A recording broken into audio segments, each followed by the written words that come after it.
Amen. Thank you, ladies and gentlemen, for leading us in worship. Pretty exciting weather out there, is it not? You know, believe it or not, I guest preached at a friend's church this morning, and it was even hotter there than it is now. Life's pretty good here at Sedaris. And they did not have root beer floats. That was not a myth. There is root beer float. If you need to get up right now and get one, if it's been years since you've had one, feel free. Hold on. I want to say this very clearly because it's going to lead me into something. I'm Dave, and I am one of the pastors here at Sedaris. Been saying that now for over 2 years. And it's always been true because, in a sense, we are all pastors and priests. But in a very real sense, it's going to be truer than ever starting in July. We have help on the way in the name of Ryan and Christy Farrell. That's right, who are coming out to join our team here in Seattle. Ryan and I went to seminary together. Ryan has been on staff at our sending church in Denver, Colorado, a church called Fellowship Denver, which 10 years ago was a church plant. Now they're around 1,000 people moving into their first building, and we're stealing their director of operations to join our pastoral team. Praise be to God. Okay. Thievery is okay when it's something like this. But I wanted to bring that up because I want us to be praying for Ryan and Christy, who will hit the road with their 2 little girls, Lucy and Penny, next week. And they'll road trip out here. They've sold most of their stuff. I just said most like a Canadian. That was amazing. And they've got a nice little U-Haul trailer hitched to the back of their Subaru, and they're coming on out. So, in a very real sense, I will just be one of the pastors here at Sedaris, and I cannot be more excited about that. And I think I just wanted to encourage you guys with a little bit of Ryan and Christy's story, because I'm sure they'll be embarrassed if I do this when they're actually here. So we'll just do it now. Ryan and Christy are leaving comfort, safety, financial security, friends, family, basically every relationship that they've had as a married couple. And they are coming out here to Seattle where they know a couple people, but not many. And they're doing that because they believe deep down in their core that the mission that we are on, to start a gospel-centered, Bible-preaching church in the heart of one of the most secular cities in the country, is worth it. In and of itself. It's worth all that they're giving up. And they wouldn't even tell you they're giving up anything. They just tell you they're excited to get to be a part of the thing we're doing here. Above and beyond that, Ryan believes so much in the mission that he was willing not only to take a pay cut, but to go out and ask all of his friends and family if they would give money towards his salary, and he's been able to raise over 50% of his own salary. And I say that not for any other reason, but just to know how deeply connected they are to the mission of this church, and they're not even here yet. I'm so excited that they're coming out. I hope it's encouraging to all of you who have been long-suffering in this mission, who have gone through the ups and downs of this mission, that God has not forgotten about us, that He is sending us reinforcements to continue what is one of, I think, the most challenging things that we could be a part of. I also just want to mention this. It's been a great reminder to me, because the road is long, the road is hard to start a new church, no matter where you do it. And For me, it has reminded me that what I need to be rooted in is the mission of this church, not just the relationships. The relationships are important, but they're actually a byproduct, a benefit of being rooted in the mission. And it's reminded me of that because I've been praying for a co-pastor for over 4 years. And it's also reminded me that God does not have the same calendar that I do, that His timing is not my timing, and that if I patiently wait upon the Lord, He will give good gifts. And so maybe some of you are waiting for an answer to prayer. Maybe you've been waiting 4 years or more.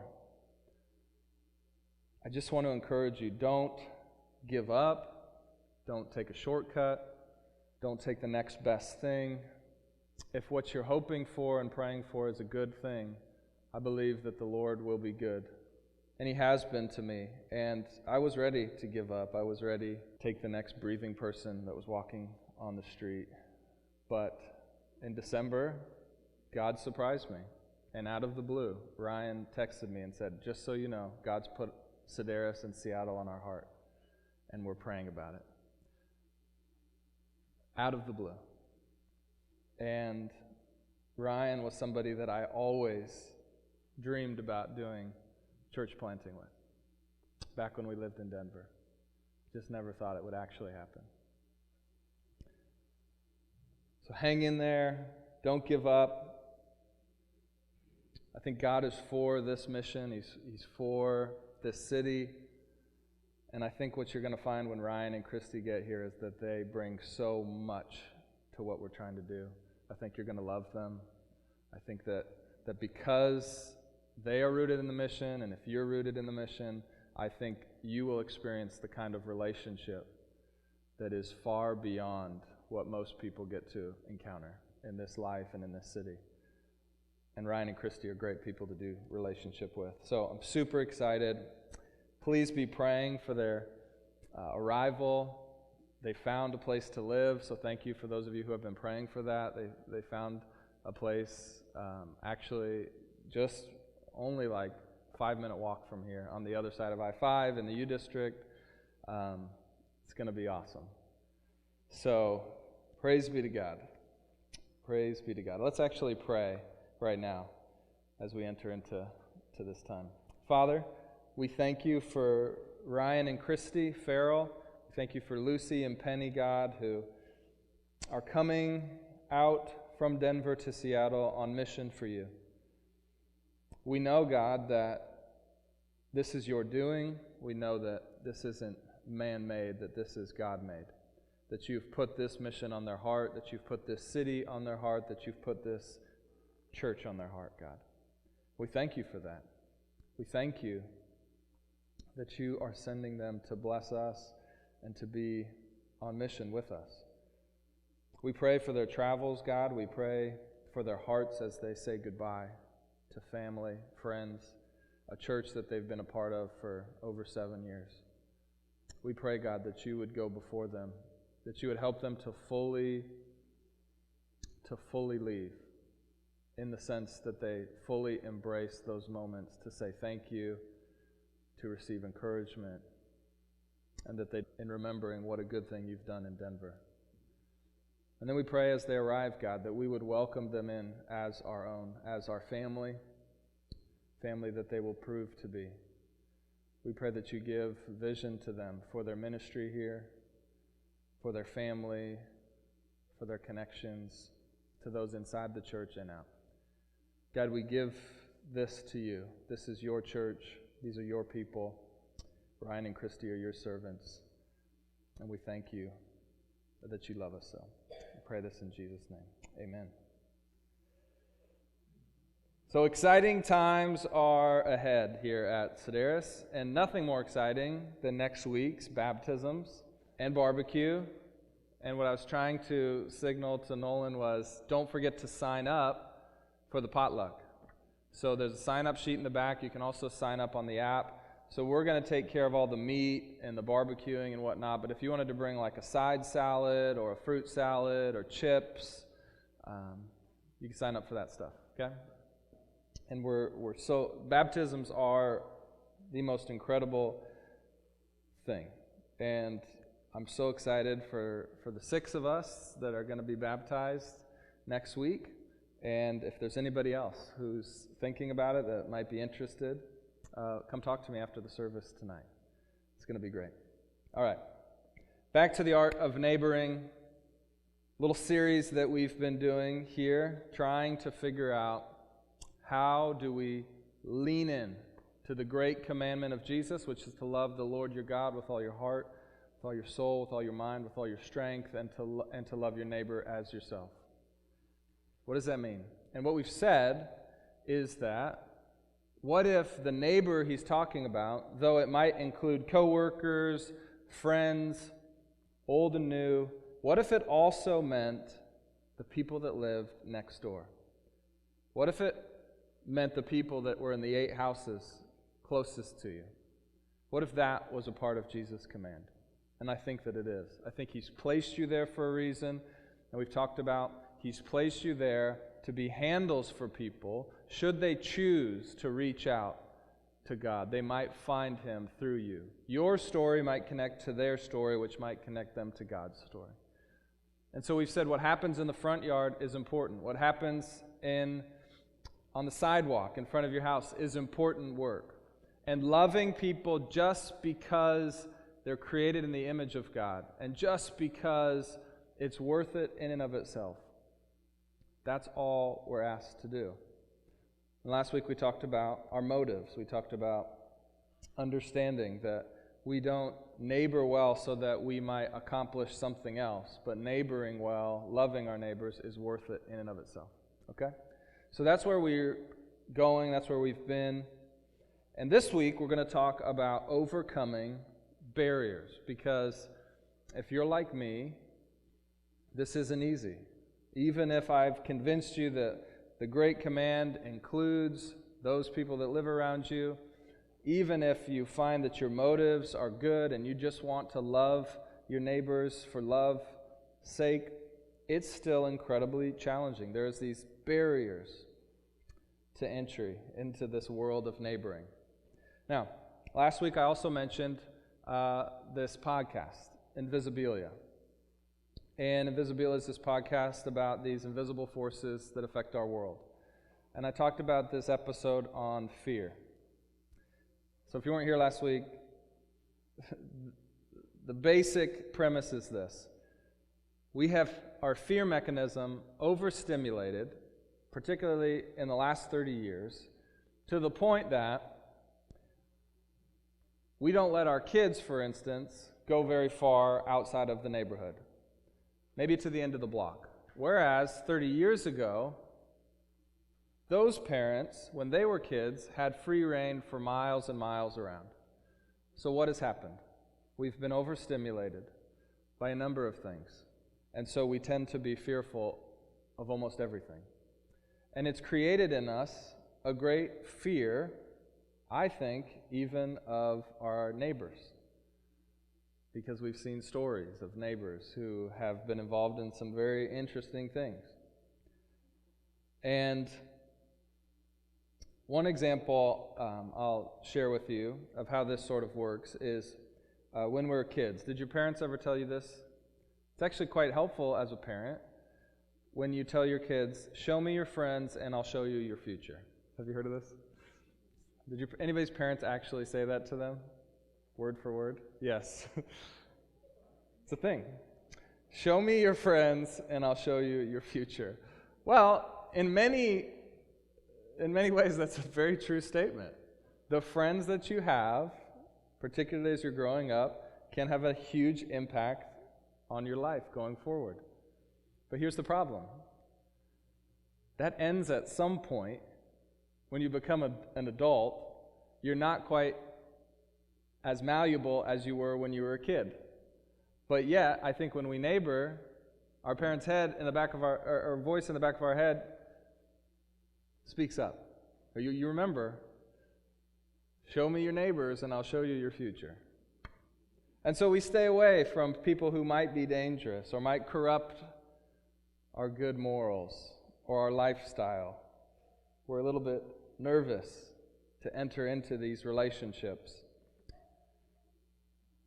Maybe our biggest fear isn't that. That's not my biggest fear.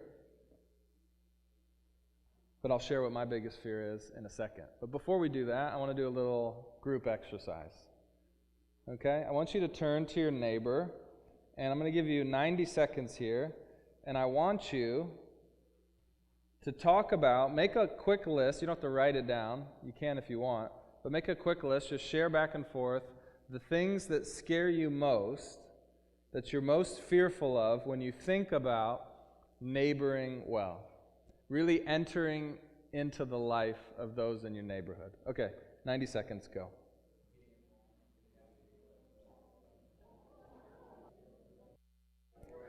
All right. Let me see if any of these were on your list, okay? Feel free to cheer if you want for those that were on your list, okay? Here we go. These are some that I came up with. Fear of burnout. I have too many relationships to manage already. Yeah, give me a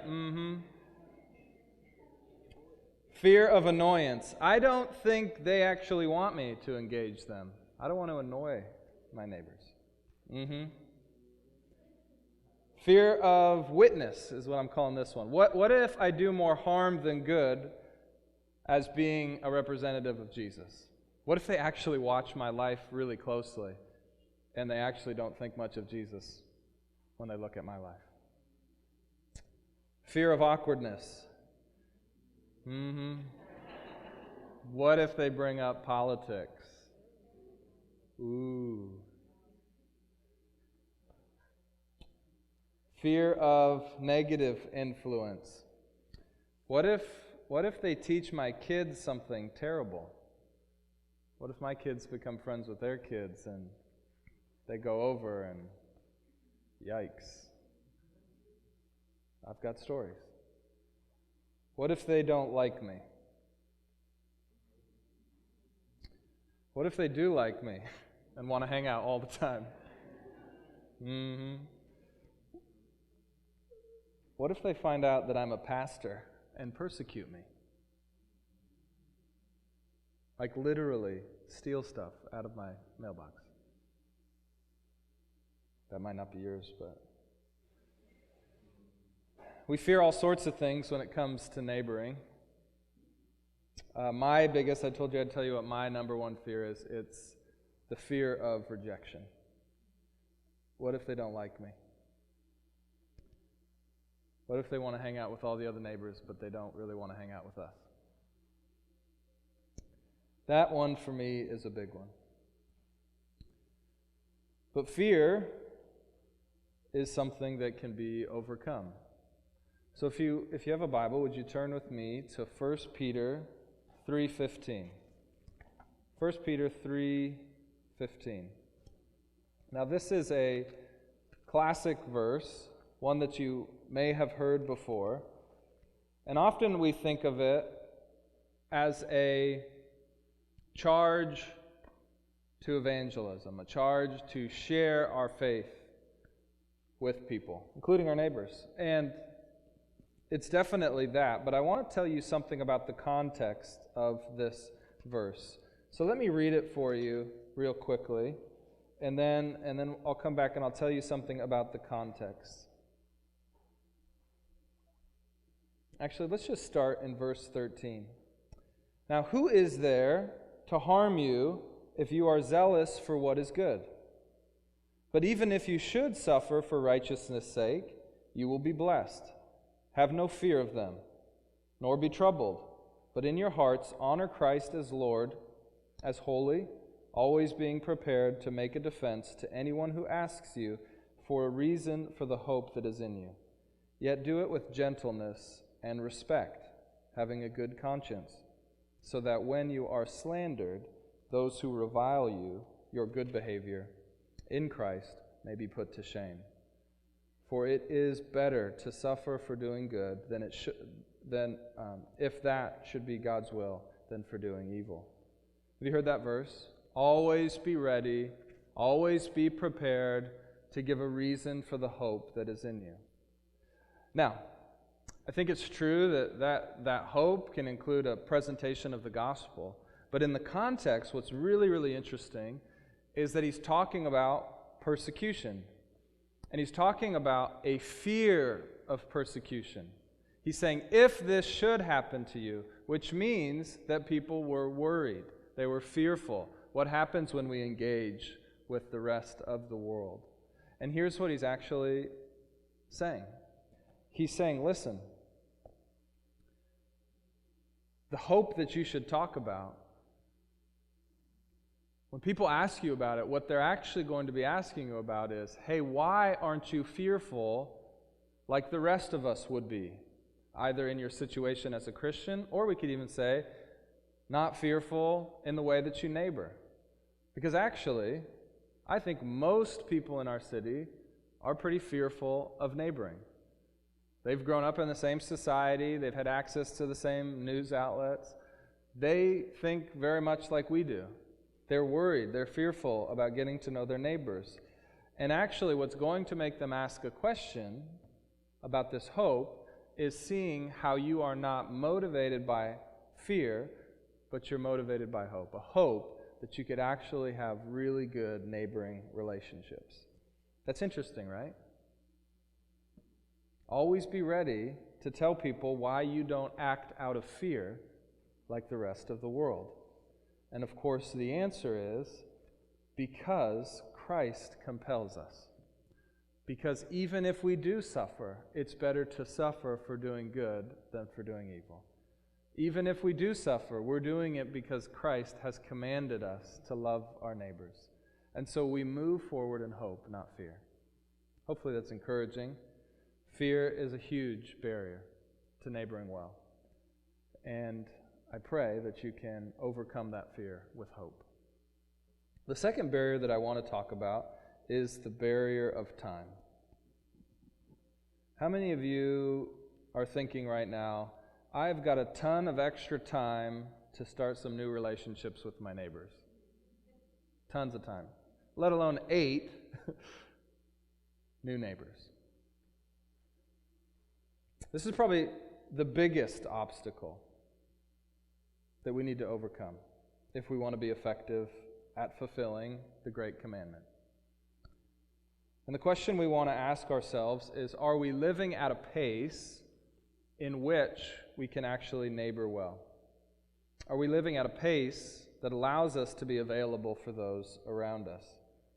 Now, if you're busy like me, if the first thing that you always say, like me, when somebody asks you, how are you doing, is busy, or if you do like I do and you think of another way you could say busy that sounds not so cliche, our life's very full. It's very full right now. So full. So if I've ever said that to you, I'm just thinking in my head, busy, but I'm trying not to sound like everyone else. But the reason we laugh at that is because that's what we all say. So there's a couple myths that we believe when it comes to busyness. We say, well, someday things will settle down. If we just finish this, then we'll have all this time to neighbor well. That's a myth. It's a lie. It's not going to happen. There will always be something else. Second myth. More will be enough. With one more of these, with one more of this, then I'll be content, then I'll settle down, then I won't work so hard, then I can neighbor well. Third myth is this. Everyone lives like this. I'm not abnormal. That's actually not true. Not everybody lives at the pace that most of us probably live at.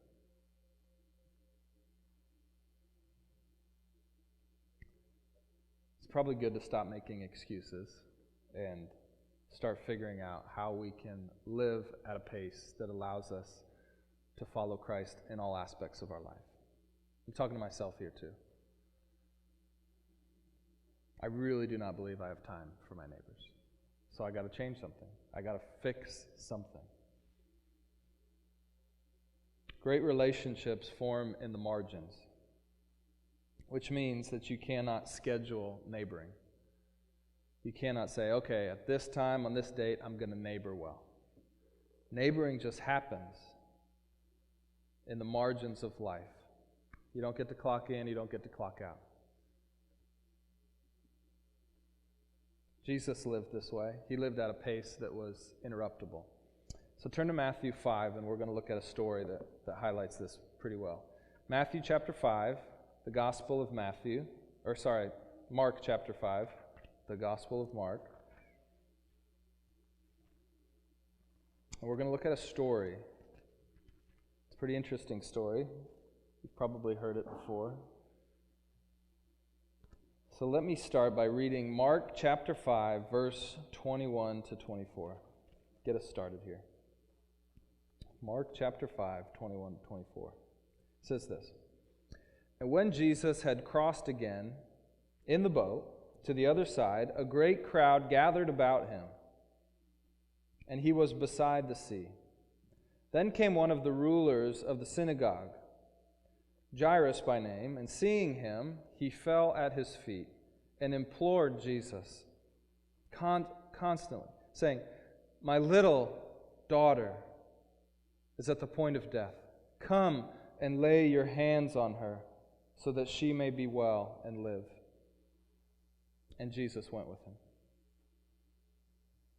And a great crowd followed him and thronged about him. Now, at this point in the story of Mark's gospel, Mark's account of Jesus' life, Jesus and his disciples, they're up in this region called Galilee. And it's in sort of northern Israel. So it'd be like being up in Bellingham, for instance, to Seattle, being Jerusalem. And in the first part of Mark 5, they are at a town called Gergesa.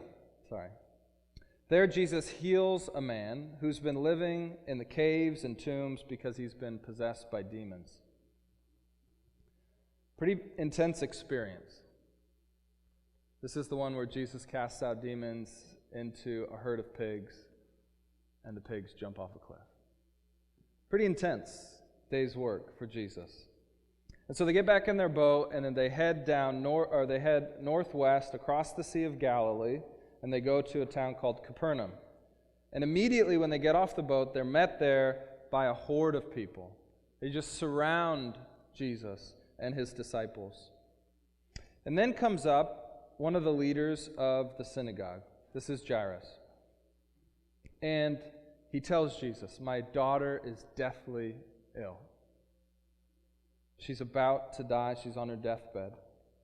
So he rushes up to Jesus. He falls at his feet. He begs Jesus to come and heal his daughter. So I want you to feel the intensity of what's happening here. Imagine the anguish on the Father's face. Imagine the emergency. Imagine the pandemonium as everyone's gathered around.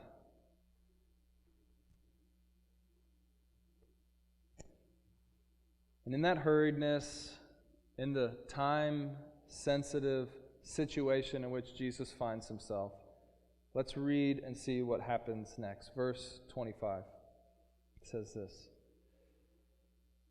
And then, as they were going to the house, a woman who had had a discharge of blood for 12 years, and who had suffered much under many physicians, and had spent all that she had, and was no better, but rather grew worse. She had heard the reports about Jesus, and she came up behind him in the crowd and touched his garment. For she said, "If I touch even his garments, I will be made well." And immediately the flow of blood dried up, and she felt in her body that she was healed.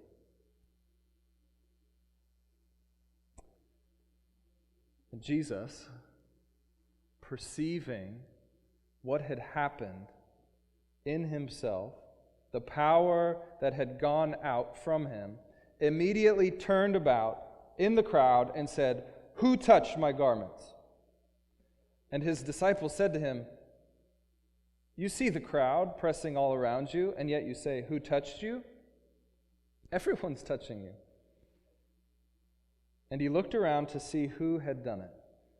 But the woman, knowing what had happened to her, came in fear and trembling, and fell down before Jesus, and told him the whole truth. And he said to her, "Daughter, your faith has made you well. Go in peace and be healed of your disease." Incredible, right? Emergency situation. On his way to Jairus' house to save a young girl. And this woman, who's physically in pain, but probably almost as bad, is a spiritual outcast in her culture because to bleed meant that she was not allowed to participate in any of the religious experiences of her culture. For 12 years, an outcast. For 12 years in pain. She'd gone to doctors. It made her worse. This was her last hope. She'd heard the stories of Jesus, and she chose to reach out and grab for him.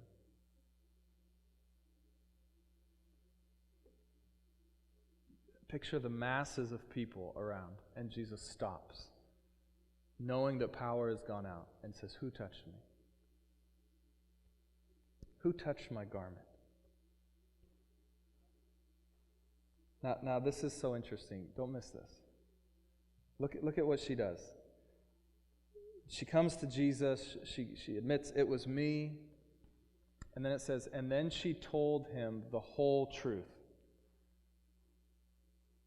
What does that mean? You know what it probably means? That Jesus sat there and listened to her tell her whole story. Her whole story about all the failed doctors, all the pain, all the shame, all the isolation, the whole truth of what had happened to her. And he waits patiently. This is incredible, right? Apparently, she doesn't realize that Jesus is on his way to heal a dying little girl. Apparently, she doesn't see the fretting and the pacing of Jairus, the girl's daughter. And yet, Jesus doesn't tell her, "Hey, I'm kind of busy right now. I've got more important things to do." He stops and he hears her story. He looks her in the eye. He heals her. He speaks a blessing over her. And then he continues on. He continues on. So read with me in Mark 35. Mark 5:35 says this. "While he was still speaking, there came from the ruler's house some who said, 'Your daughter is dead. Why trouble the teacher any further?'" Proof. Proof that if you don't keep your eye on the ball, that if you don't stay right on time, that if you don't prioritize, look what happens. The girl's dead. There it is. Proof that we shouldn't be interrupted. You could see it coming. Oh, this poor woman who didn't know the important things Jesus was doing. If she had only known, maybe the little girl wouldn't have died.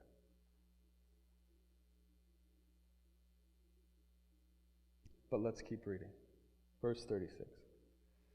"But overhearing what they said, Jesus said to the ruler of the synagogue," that's the dad, "Do not fear, only believe." And he allowed no one to follow him except Peter and James and John, the brother of James. They came to the house of the ruler of the synagogue, and Jesus saw a commotion, people weeping and wailing loudly. And when he had entered, he said to them, "Why are you making commotion and weeping? The child is not dead, but only sleeping." And they laughed at him. But he put them all outside and took the child's father and mother and those who were with him and went in where the child was. Taking her by the hand, he said to her, Talitha cum, which means, little girl, I say to you, arise. And immediately the girl got up, began walking, for she was 12 years of age. And they were immediately overcome with amazement, and he strictly charged them that no one should know this, and told them to give her something to eat.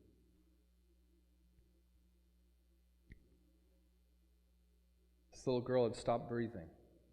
Her body was lying in the bed. And Jesus sits down on the edge of her bed, just like any mother or father would do on any given day or night. And she takes the little girl's hand, and he says to her, beautiful child, get up. In essence, Jesus is saying this to all of us.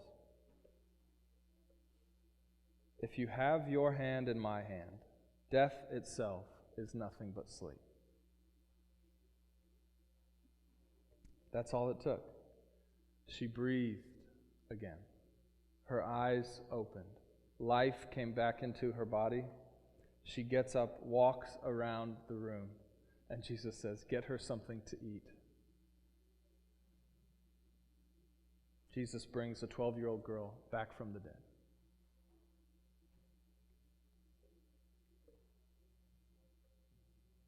Here's what we need to understand about this story. It's an amazing story. Jesus heals one woman who feels like she's dead because she's an outcast. And everyone thinks because he chose to be interrupted that he's missed the opportunity for a greater thing, which is to heal this little girl. But then Jesus goes and actually heals and raises from the dead a 12-year-old girl. This is only possible because Jesus' view of time is different than ours. Jesus' view of the restriction and limitation of time is different than ours. Time doesn't own Jesus, Jesus owns time. And so he can do this. He has learned how to master neighboring because he's learned that through the power of the Spirit, through the power of the Father, nothing is beyond his reach. And so he's able to stop what he's doing to help the woman who's been bleeding for 12 years, knowing that he has the power, with whatever happens next, to heal the little girl who is dying. So he allows himself to be available, to intervene, to change history. And so while we're likely not going to raise anyone from the dead in our neighborhood, what does it look like for us to not drown in the barrier of time? What does it not look like for us to not be overwhelmed by the restriction of time? What does it look like for us to be available, to intervene when the opportunity presents itself, and to actually change the history of those people's lives who live near us?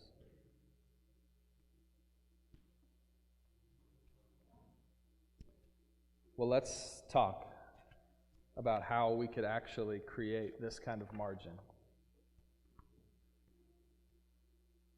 I'm going to talk about 3 ways that we can create this kind of margin. The first is this. We need to keep the main thing the main thing. And the main thing that we see in the story in Mark chapter 5 is this.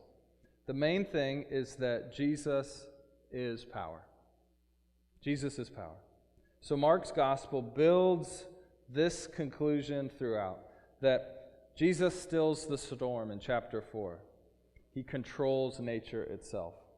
Jesus heals the demon-possessed man in the caves. Jesus controls the spiritual realm. Jesus heals the woman who has been bleeding. Jesus controls the body. Jesus raises the girl from the dead. Jesus controls life and death itself. Jesus is power. And the main point of this story is that Jesus is God who can bring people back from the dead. If we keep that the main thing, if we know that that is true, that Jesus has the power to bring dead things back to life, then we can have confidence to keep the main things the main things. And we have power when we go into our neighboring relationships, power to know that we too might be avenues through which He brings life out of death. If you just think about your neighborhood, there are marriages that are dying. There are relationships with kids that are dying. There are dreams that are dying. Life wasn't supposed to turn out this way. Finances are dying. And Jesus has the power to bring life out of death. If we remember that, if we remember that for our own life, if we remember to stay connected to Jesus, then I think we'll have the ability to live with margin. If we forget that and we try to do all things in our own power, we will crush ourselves. Death will come. We will not live with margin. We will chase our tail. So don't forget the first part of the Great Commandment. Love your neighbor as yourself is the second part, but we cannot forget the first part, which is to love God with all your heart, with all your mind, with all your soul, and with all your strength. And love your neighbor as yourself. Keep the main thing the main thing. Do not forget to love God. Be connected with Jesus. Use His power to create margin in your life. Use His power to bring life from death. Don't do it in your own power. And learn to keep the main things the main things. Now, when we keep the main things the main things, what we realize is that we have some priorities. We have a priority to God, as we already said. We have a priority to our immediate family, our kids, our spouse. We have a priority to our closest friends, or what I call our discipling relationships, the people in our life who depend on us, those friends. And then we have a priority to rest and sleep. Those are main things. Those are a part of the rhythms God's called us to as followers of Him. Now, the second thing is this. We must manage the time stealers. Time stealers are often great things, great pieces of life, things that God has created and given to us, but when they become time stealers is when they grow out of what they were always meant to be into something they were never meant to be. So when they become bigger than they should have been. They become more a piece of your life. And I've got all sorts of these in my life. Let me give you just a couple of things that might be. Netflix, endless research on the internet, social media, vacations. They're great, but if you're gone every weekend, how are you ever going to get to know your neighbors?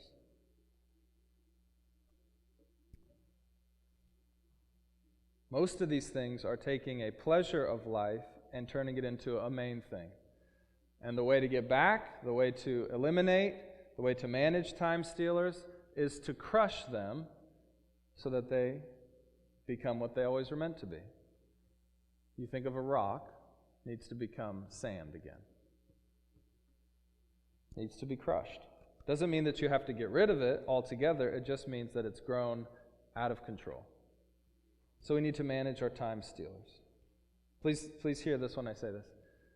These are not necessarily bad things. It's just when they snowball and they become a main thing, Jesus says, you need to get that under control. Here's a practical tip that I'm going to try in managing my time stealers. After a long day, putting Grayson down, sometimes that can be very late. We're working on that. Instead of maybe flipping on the TV and unplugging because I'm tired, what if I just, or grabbing my phone and looking at social media or researching something, which I tend to do, what if I take 15 minutes and I sit on my front porch and I just sit there and see what happens? Maybe a neighbor walks by.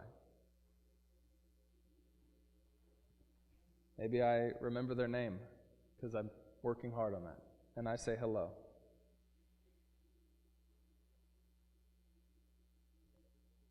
Maybe that turns into a conversation. Maybe they ask for help. Maybe they need me to move a piece of furniture. And that begins a relationship. And it's just because I've disciplined to take 15 minutes to sit on my porch before I move on to my wind down exercise. It's not a complete life shift. It's just a discipline. It's not a world-changing gospel strategy.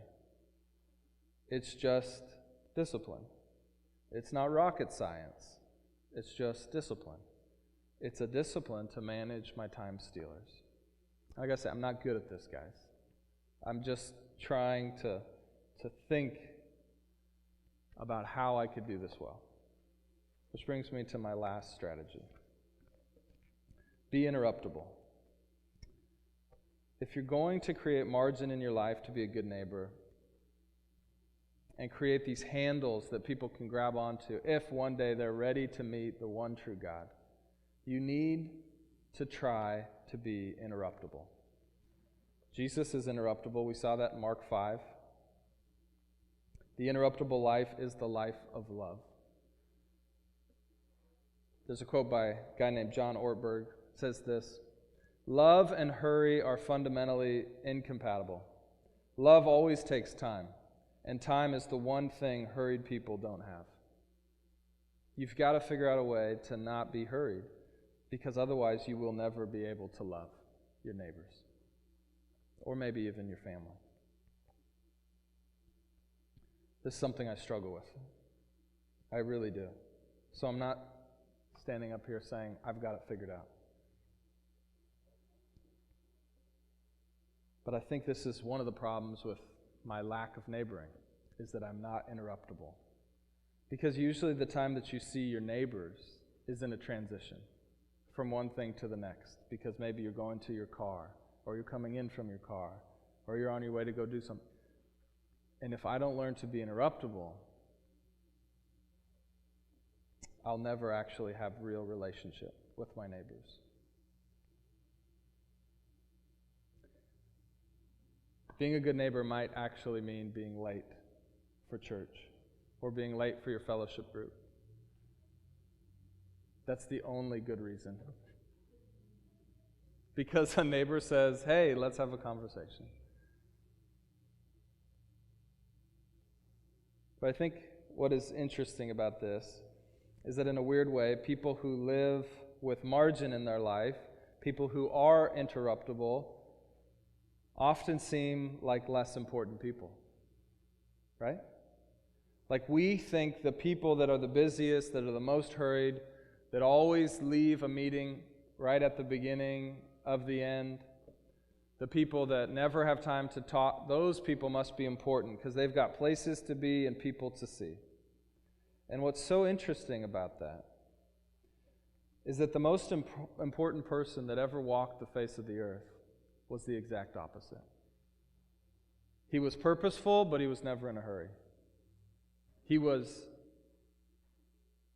busy, but never rushed.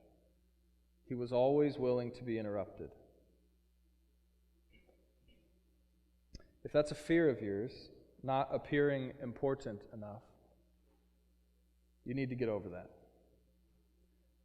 Because that's exactly what the King of the universe was regarded as. Unimportant.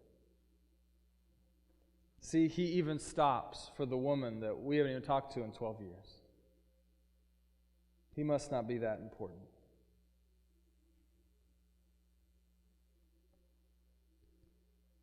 Do you want to seem important, or do you want to be likened to the one who is actually the great importance? You need to ask yourself that question.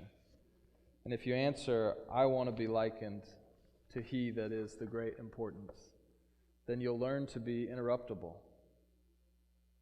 You'll learn to stop and have that conversation with a neighbor, even when it's not convenient.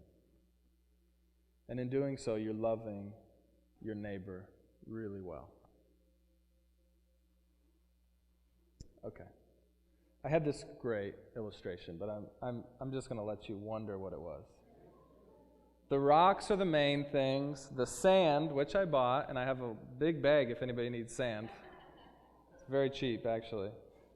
The sand, okay, I'm not going to do it. Well, I am going to do it. The sand is when you crush the things that have become rocks that were always meant to be sand. And then the water is this free space.